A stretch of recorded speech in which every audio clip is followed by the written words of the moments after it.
ప్రభువునందు ప్రియులకు యేసుక్రీస్తు నామములు శుభములు తెలియజేయుచున్నాం. ఈ దినము హెబ్రోన్ క్యాలెండర్ వాగ్దానము.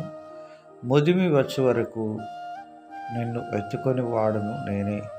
యెషయా గ్రంథం 46వ అధ్యాయం 4వ వచనంలో దేవుడు ఈ మాటలు తెలియజేస్తున్నాడు.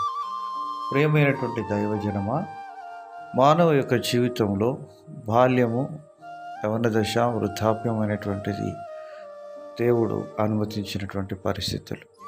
మన యొక్క జీవితంలో వృద్ధాప్యంలో మనకున్నటువంటి పరిస్థితులన్నిటిలో ఆయన కాపాడే దేవుడని మరొకసారి జ్ఞాపకం చేస్తున్నాడు. ముదిమి వచ్చే వరకు నేను నిన్ను ఎత్తుకొని వాడను. మన దేవుడు సదాకాలము నమ్మదగినటువంటి వాడు.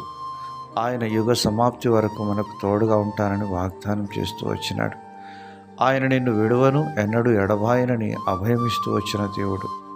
స్త్రీ తన గర్భమును పుట్టిన బిడ్డను మరచున, వారైనా మరచుదురు కానీ నేను నిన్ను మరువను, విడువను అంటున్నాడు. కనుక దేవుడు మరువని దేవుడనే సత్యాన్ని మనం గుర్తుపెట్టుకోవాలి. మన యొక్క ఆధ్యాత్మికమైనటువంటి జీవితంలో ఆయన మనకు ఎబినేజర్గా, ఇమానుయేలుగా ఉండి నడిపించే నాయకుడిగా ఉంటున్నాడనే సత్యాన్ని మనం ఎన్నడూ మర్చిపోకూడదు. జకర్యా, ఎలిజబెతుల జీవితాల్లో దేవుడు జ్ఞాపకం చేసుకొని వారిని నడిపిస్తూ వచ్చినట్లుగా మనం చూడగలుగుతాం. దావీదు తన యొక్క జీవితంలో వృద్ధాప్యం వరకు దేవుడు తనకు తోడుగా ఉండి నడిపిస్తూ వచ్చినాడు.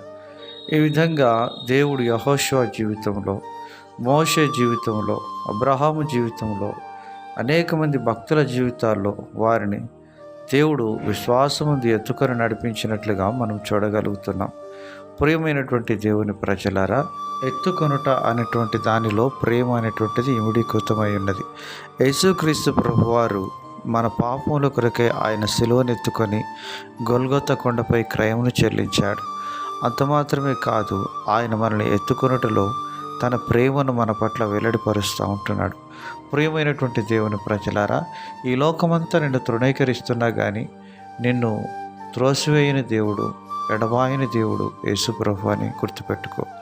నీ తల్లిదండ్రులు, నీ అన్నదమ్ములు, నీ బంధువులు, మిత్రులు, చివరికి నీ భర్త, నీ భార్య, నీ యొక్క గర్భమును పుట్టిన నీ పిల్లలు నిన్ను త్రోసివేసినప్పటికీ దేవుడు నిన్ను ఎన్నడూ కూడా త్రోసివేసేవాడుగా ఉన్నాడు. ఆయనకు నీవు ప్రియమైన వాడవే, ప్రియమైన దానవే. కనుక ప్రతి పరిస్థితుల్లో ఆయనని ప్రక్కనే ఉన్నాడనే సత్యాన్ని ఎన్నడూ కూడా మర్చిపోకూడదు. విశ్వాసంలో కర్త, దాన్ని కొనసాగించేవాడైన యేసు వైపు చూచుచు మనము ముందుకు సాగుటకు ప్రభు మనకు సహాయం చేయును గాక.